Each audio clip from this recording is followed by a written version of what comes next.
Meskipun sudah korban juga boleh.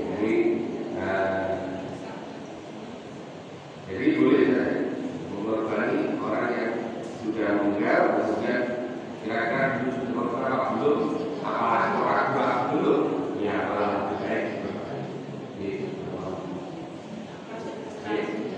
Lagi, silakan.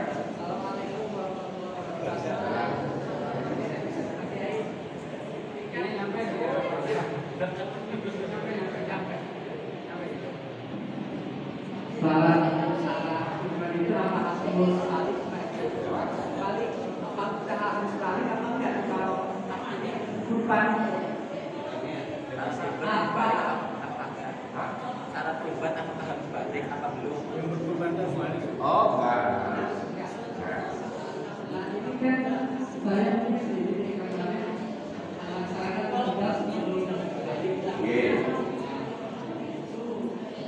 apakah niatnya untuk berkorban apa untuk sodako? Kan anak itu belum balik, tapi dia ada niat berkorban. Ya, enggak. Nanti kalau enggak, ya kita juga. Ya, korban. Terus yang kedua, saya pernah lihat duduk di ceramahnya Syahid Jamil. Kalau akikah itu kan per orang. Kalau korban itu niatnya apakah niat korban itu atas nama sendiri atau misalnya kita nih korban sebaiknya kan ini salah satu apa kita atas nama keluarga gitu. Pernah dengar gitu kalau Nabi aja korban itu kan diwaktukan satu untuk Nabi dan keluarga dan satu untuk umatnya juga gitu. Jadi ini menurut para ulama bahwa kalau pahalanya bisa saja satu korban dibantu orang segini semuanya, ini korban untuk semuanya, pahalanya untuk semua guru-guru 13. Nah, boleh saja. Tapi kalau peruntukannya hanya untuk kalau kambing hanya cukup untuk satu orang. Nah, peruntukannya hanya satu orang. Tapi kalau pahalanya boleh saja bagi orang kampung boleh saja. Nah, satu keluarga itu memang sunnahnya tiap tahun harus ada yang mewakili. Kalau orang itu mampu, maka tiap tahun ada yang mewakili. Pokoknya sekarang suaminya, besok istrinya, besok lagi istrinya, habis dia sorry.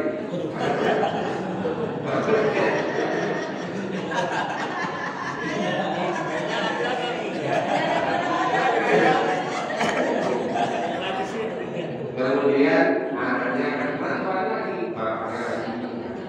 Jadi tiap tahun itu ada yang mewakili untuk berkorban dalam setiap umat. Kalau dia, oke, lagi. Oh, apa yang kembali?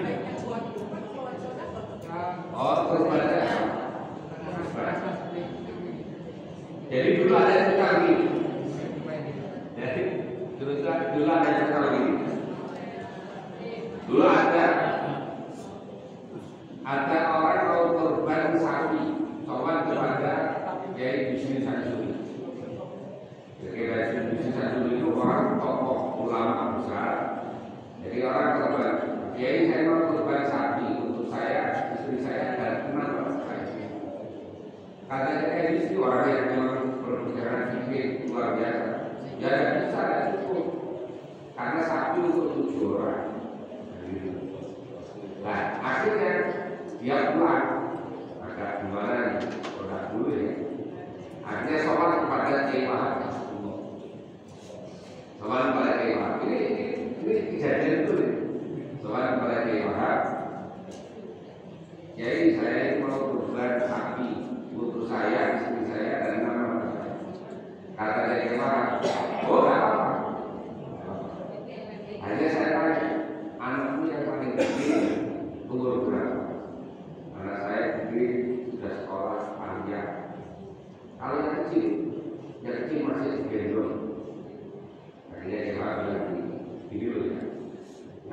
di akhirat itu mau lewat siratal mustaqim itu korban itu akan naik ke neraka.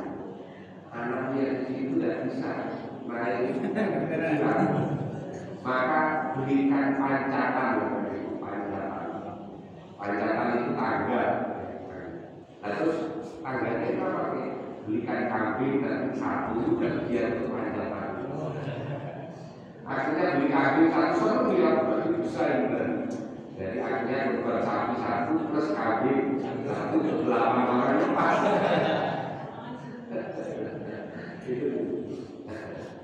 Ini cerita betul ini juga benar.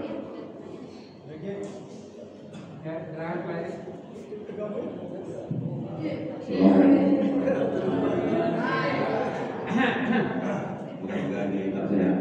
Dan jamaahnya hari ini luar biasa. Jadi ahli surga semua jamaah. Karena puji surga orang pegang aman. Jadi baik ngomong puji surganya jadi aman. Begini guys, saya selama ini mungkin semudah ini ya baru pernah korban sekali. Kalau banyak tapi ingat-ingat antara pernah atau belum. Tapi kayaknya sudah. Tapi yang pertama gini ya. Saya kan punya orang tua, jadi setiap tahun itu saya memikirkan itu bagaimana dia berkorban, bukan saya. Jadi setiap tahun itu pokoknya jatah ibu itu harus setiap tahun harus berkorban, bukan pada saya tapi saya memikirkan ibunya. Itu bagaimana? Yang kedua gini, hakikat berkorban itu berbagi daging atau karena saya pernah dengar itu hakikat kurban itu adalah memotong hawa nafsu binatang pada yang berkorban. Itu saya mau penjelasannya. Ya. Terus sebenarnya yang terakhir yang ketiga tentang siratal mustaqim. Ini mendadak tapi agak lumayan agak asik gitu. Jadi saya pernah teman berdoa gini ya. Ya Allah tunjukkan saya jalan yang lurus. Saya larang, kamu jangan mau jalan yang lurus tunjukkan. Karena apa? Kamu belum masih dunia. Dari dunia itu tidak ada jalan yang lurus. Yang ada jalan yang lurus itu cuma di akhirat. Kayak saya larang. Itu maaf ya. Jadi ada ya. Jadi siratal mustaqim itu jalan yang lurus adanya cuma di akhirat. Tidak ada dunia masyarakat. Jangan berdoa kita tunjukkan jalan yang lurus. Kamu jangan mati-mati situasinya. Terima kasih. Assalamualaikum warahmatullahi wabarakatuh. Jadi kalau sudah berkorban sih apa-apa, biar dia tahu korban boleh dunia dia boleh karena hakikatnya dia berbagi. Kemudian kedua adalah hikmahnya itu tadi kan berbagi intinya berbagi daging atau mengadakan darah.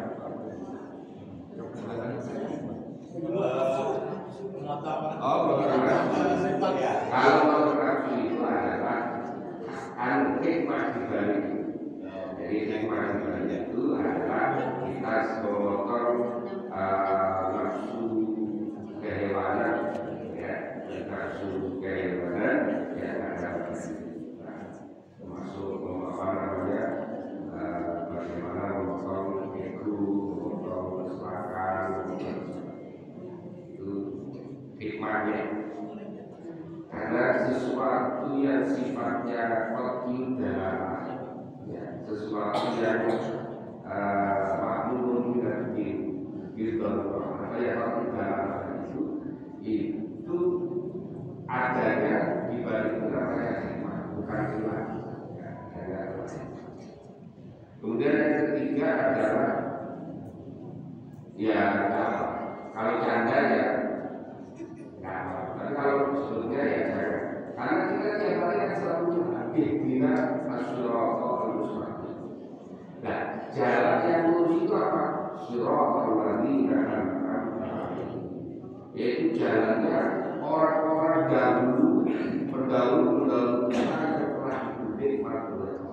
Ini dari yang bermadam, dari yang bermadam itu adalah surat al-Ladina al-Hamda. Jadi contohnya begini, kali gampang. Kita ini tidak usah banyak dalil dulu. Ya, sekarang lihat orang yang sudah wafat benar-benar. Umpamanya dulu di Jakarta itu ada orang yang masyhur lah semua itu adalah ulama besar yang dalam zaman akhir.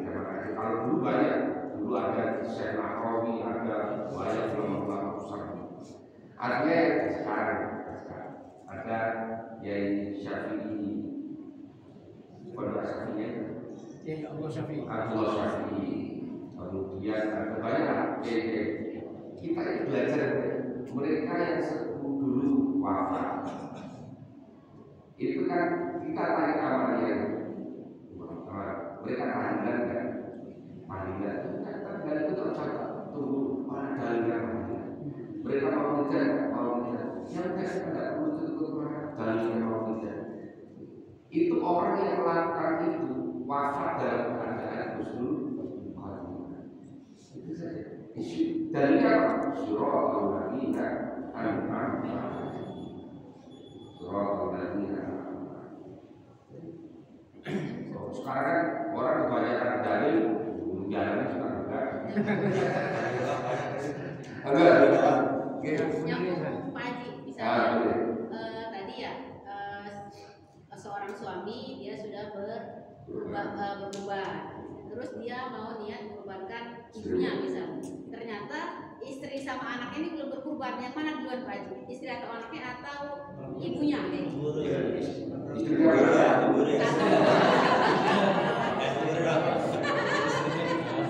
Saya yang ke satu gitu. Ya istrinya dulu. Berarti dia harus kewajiban dia. Ya pada suami. Ya. Kalau dalam keluarga itu semuanya kewajiban suaminya, anak, biaya dan sebagainya. Tapi kalau ibu yang kayak ini punya usaha sendiri kan masuk.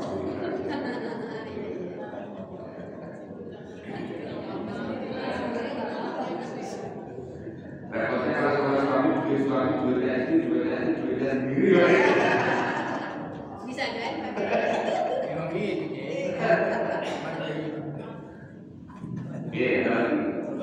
Assalamualaikum warahmatullahi wabarakatuh. Tadi disampaikan korban boleh binatang Jangan. Nah, bagaimana kalau sedang hamil? Kita nggak tahu kalau binatang itu sedang hamil. Tahu-tahu setelah dipotong, setelah itu baru keluar anak. Baik.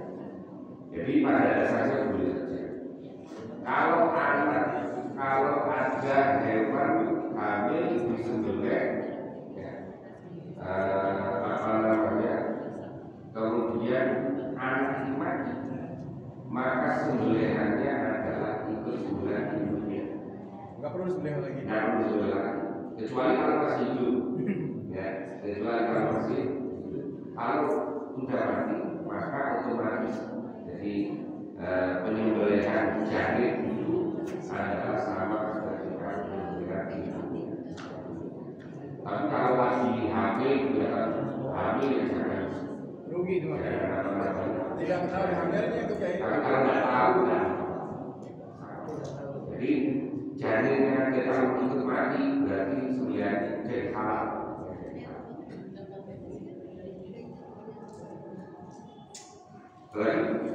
Silakan yang Ini ada masalah bukan mungkin masalah-masalah yang selain rumah juga silakan. Ya, ada waktu masih ada sampai asar kami sebelum kita silakan.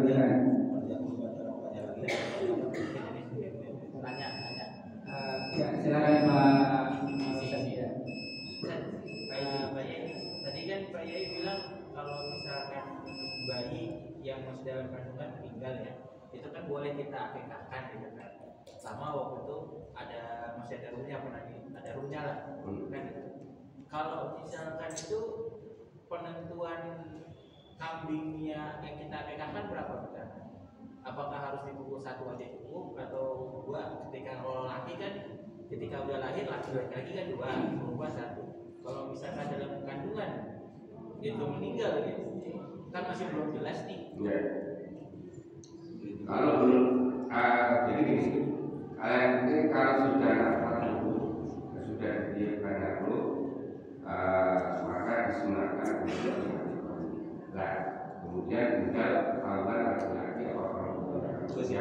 Kalau laki-lakinya ya berarti dua, dan ketahuan ya satu saja untuk dua saja. Umpamanya gini, dicicil boleh. Umpamanya punya anak laki-laki, tahun ini baru bisa memilih satu, tahun depan lagi satu lagi boleh. Jadi tidak harus dua langsung baru. Jadi kalau punya anak laki-laki, umpamanya ya kan mau punya tahun ini baru satu karena biaya sesarnya mahal. Biaya sesarnya mahal. Kemudian hakikah bisa satu, dan tahun depan satu lagi. Satu lagi. Sekarang korban yang di sekolah. Kalau korban di sekolah kan latihan berlibat. Jadi kalau untuk memenuhi syarat hewan kurbannya kan udah mati. Gimana tuh guys? Apa harus sesuai tetap potongannya sesuai syaratnya, ada gigi, usia segala macam? Atau ya ada buat latihan inilah, ajar aja ya. Buat latihan. Iya. Terus ini kayaknya yang sekalian ini ya. Jadi yang latihan itu bisa kan dijadikan Niat untuk satu orang satu nama. Ya. Jadi saya jawab ini dulu baru kemudian. Kalau demikian salah dulu harus bilang dari awal kepada wali murid. Jadi memang harus murid. Harus tulis kepada wali murid bahwa siswa-siswa kita ini duit 50.000 niat kurban untuk Ustaz Faisal. Nah, kalau dari itu tidak boleh. Bisa mau juga pakai ketuanya kalau itu tadi yang dilihat untuk satu orang, maka memang kurbannya harus yang memenuhi syarat yang sudah jarak, sudah upah.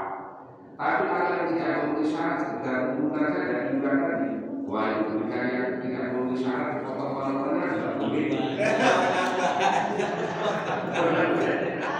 Nah, jadi kalau yang seperti itu jenis kurban yang dari urunan anak-anak, habis dipotong kemudian dibawa ke dapur buat masak apa apa tuh kayaknya? Nggak apa-apa.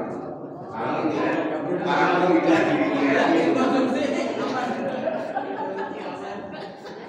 tidak dilihat untuk satu orang, ya tidak dilihat satu orang. Atau misalnya kayak 7, yang 5 itu sudah pasti peruntukan perorangannya, tapi dana yang 2 lagi itu diambil dari urunan, boleh kan? Boleh.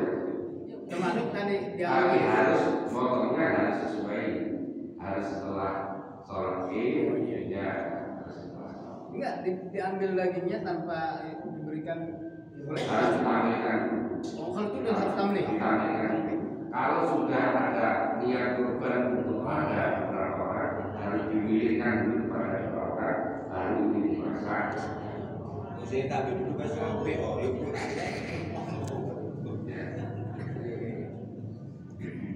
Jadi malah bias jadi sebanyak itu korban kalau tanpa ada pahala seseorang dengan jadi ya bias gitu ya. Jadi nggak ada pahalanya gitu dari Ya pahalanya atau begini aja. Pahalanya saya jadi pahala ibadahnya jadi bias ke siapa nggak ada. Apa mereka nungguin orang saja. Itu bagian sunnah Quran deh. Jadi kalau mau peruntukannya jelas, ya sejak awal bilang ke orang tua, kirim surat kepada saudaranya, bilang surat tujuan. Enggak ada edaran nih. Nggak ada edaran.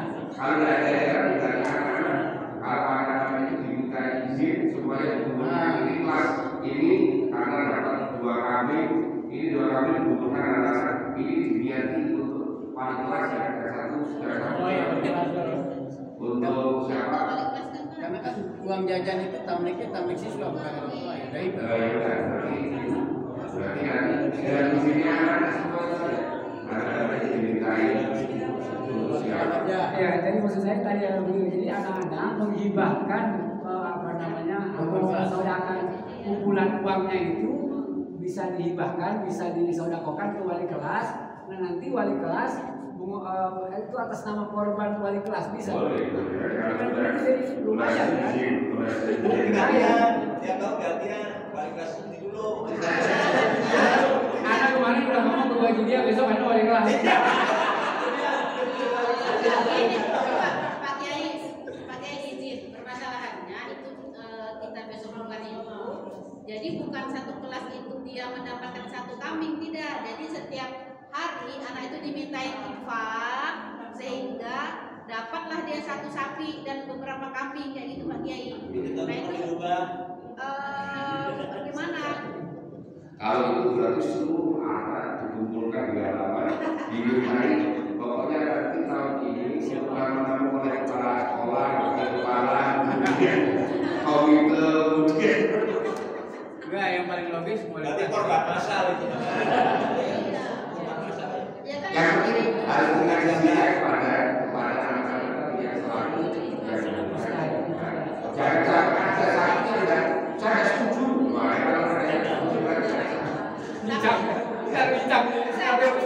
Secara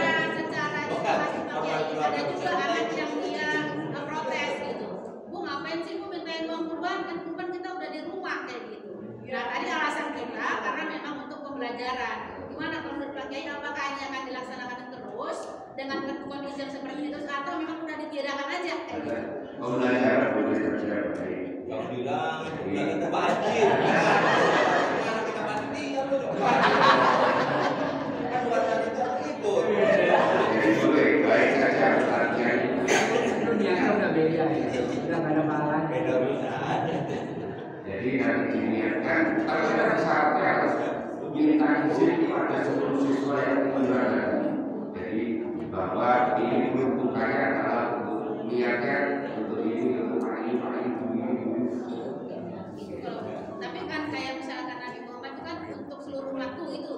Berarti kan misalnya kita juga untuk siswa seluruh sivitas akademi 13 siswa dan guru itu Pak Kiai. Kalau itu nanti peruntukannya tidak jelas. Jadi kalau pahalanya kan bukan. Kalau pahalanya bisa digunakan seluruh umat bisa. Tapi kalau peruntukannya kambing hanya untuk satu orang, sapi untuk 7 orang. Kita pahalanya aja. Kalau pahalanya Pahalanya aja deh ya.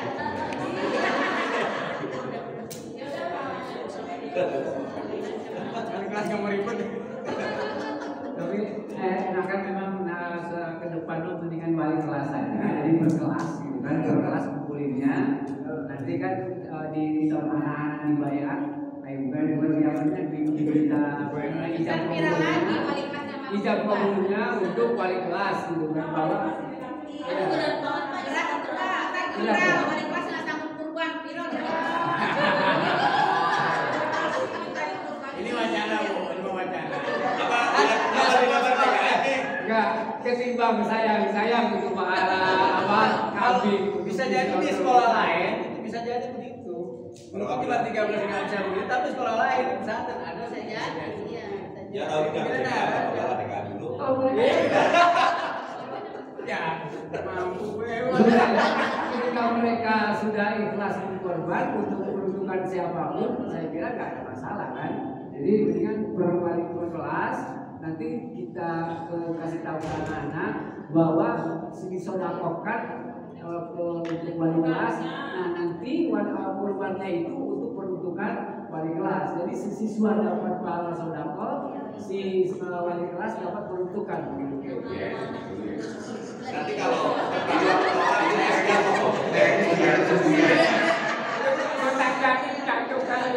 Ini baru wali kelas, belum BK bagaimana ini? nanti kalau nolak semua ya saya siap. Oke, karena yang lain yang sebelum kita duduk, silakan saja. Sisa, yang sisa Ya, silakan bisa. Nih,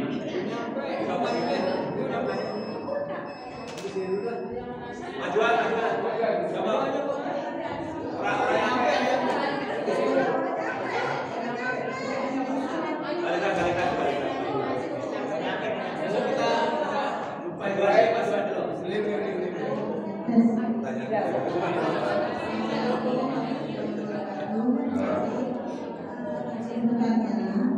Jika kita membeli hewan kurban itu misalnya kita tolong sama koperasi atau koperasi pengusaha menawarkan kurban, jadi bisa dibilang kita beli hewan kurban itu dengan berhutang.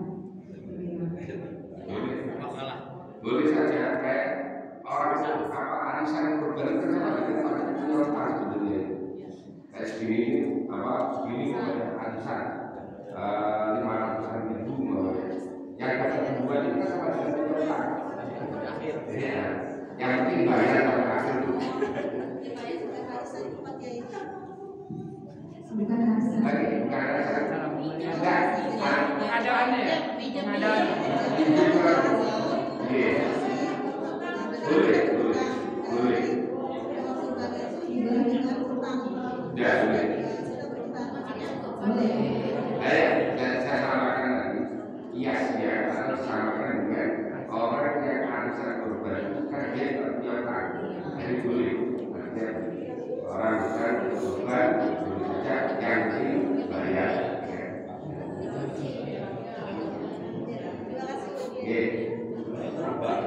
Mas, maju.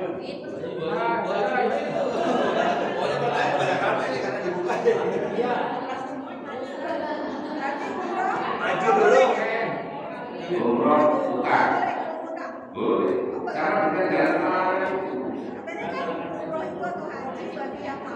Ya. Boleh saja yang penting bayar.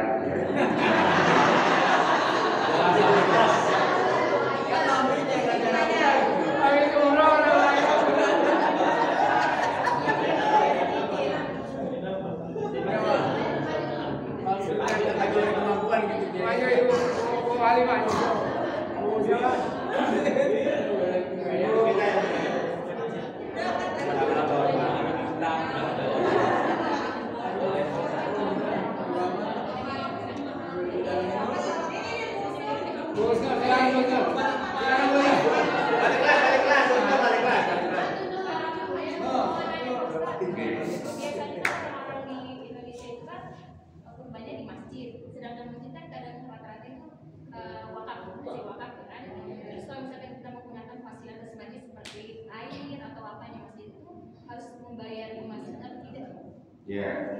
Karena kan kurban bukan kemakmuran masjid ya Pak ya. Jadi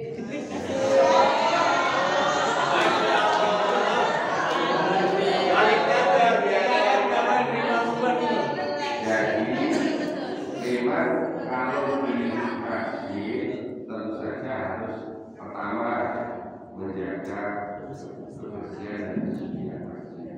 Jangan sampai kemudian kurban itu ditaruh di serambi masjid atau apa nanti harus berbeda. Yang kedua adalah kalau menggunakan fasilitas masjid harus izin dari pengurus masjidnya. Makanya termasuk menggunakan air dan sebagainya.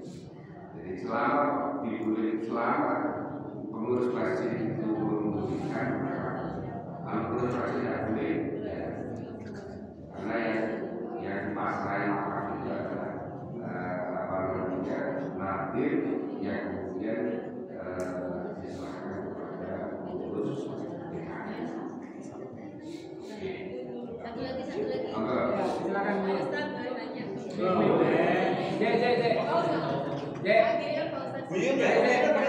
Ada salah satu cara penyembelih itu adalah orang yang selalu sholat seperti itu. Salah satu syarat penyembelih itu adalah orang yang selalu sholat lima waktu. Nah, apabila misalnya kita menyembelih kurban pada seseorang jagal, orang yang tidak kita kenal misalnya, dan kita tidak tahu apakah dia suka sholat atau tidak, apakah sah kurban kita? Ya. Sebenarnya tidak ada syaratnya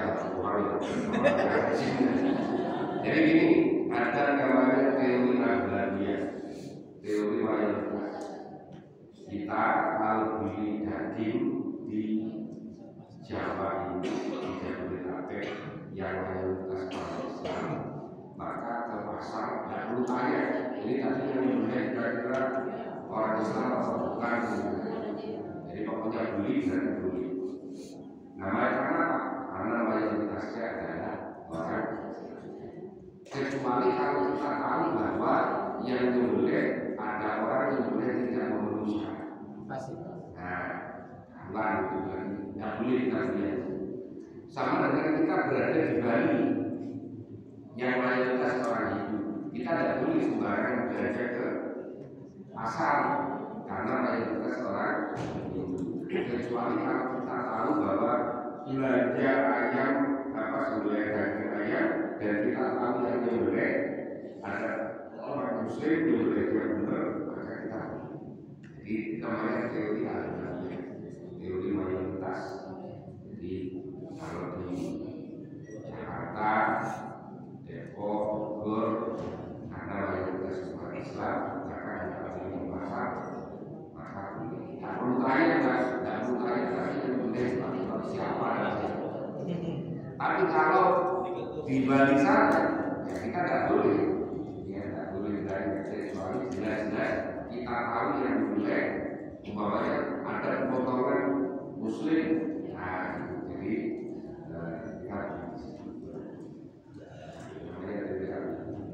Syarat yang penyembelih tersendiri itu enggak ada kayak syaratnya orang yang menyembelih itu secara khusus nggak disebutkan dalam. Yang penting kan di Muslim atau kitabi kan gitu.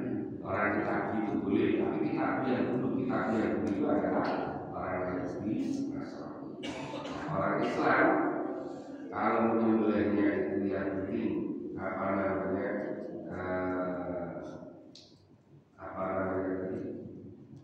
Muslim, yang penting terpotong kurkum dan mawitnya, dari kerongkong, dari jalur nafas dan jalur makanan yang terpotong, maka otomatis Bismillah itu sunnah, sholawat itu sunnah, menghadap kiblat itu sunnah, takbir itu sunnah. Tapi kenapa Orang perempuan boleh, boleh saja kalau mau berani. Kadang-kadang nggak berani masalahnya.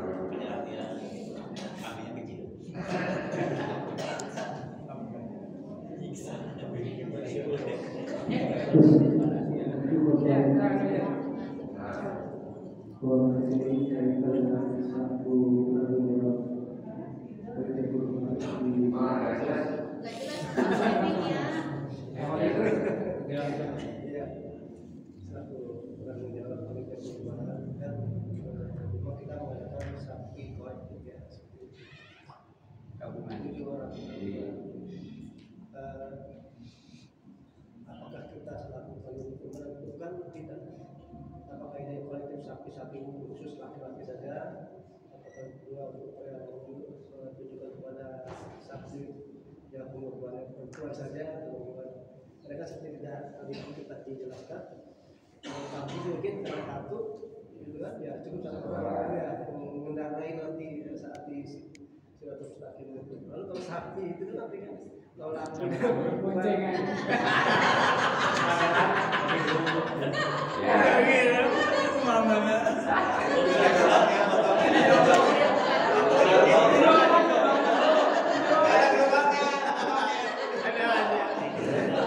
Jadi sebetulnya nggak harus laki-laki dan sama saja urunan patungan sebagian laki-laki sebagian perempuan biasa.